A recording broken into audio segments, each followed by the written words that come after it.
When you're looking at somebody like me, the only reason I can do what I do is because I started really young. And most guys that start really young, they have an opportunity to play a lot from when they were a kid. I was already playing when I was like 12, playing gigs. By the time I even got to college, my rock chops were pretty good, you know, not compared to Van Halen, but you know, I could play convincing blues rock. And then I started getting into jazz and learning how to play that music, and for 20 years, you know, I really studied jazz really hard, the feel, the way the time feels, the vocabulary, doing a lot of transcribing of other players, you know, that's a big part of it.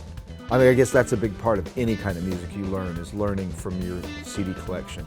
And that's one of the things that I always tell my students, is that a school will teach you a lot of good things: how to be a literate musician, how to communicate with other musicians, how to call what you're doing.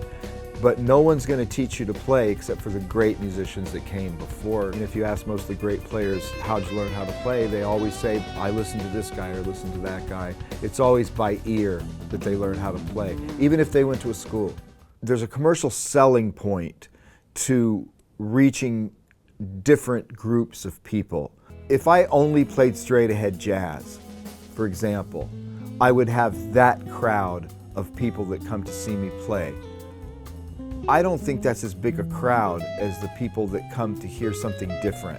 You know, they want to hear like a variety, a show that has a lot of variety in it. So you could call that fusion, but fusion kind of has a bad name because a lot of fusion is kind of watered down pop. You know, it's sort of like pop without the vocals.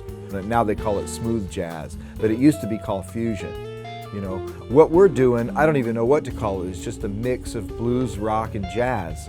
You know, and even some country every once in a while. But I think there's a commercial validity to it because you don't see it every day. It's a rare thing. I feel like somehow this kind of music that I'm playing found a niche, you know, with a certain group of people. And a lot of them are rockers that want to open their ears up a little bit, you know, that they're tired of the same music all the time. But a lot of rock guys who aren't really interested in playing chops, you know, who don't really, it's like my goal isn't just to be faster and faster and faster until I'm the fastest rock guitar player alive. A lot of them are more curious about harmony.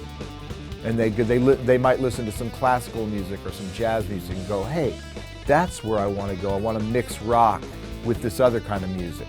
That's all I did. I don't want to play only for musicians. I don't want to dumb my music down either.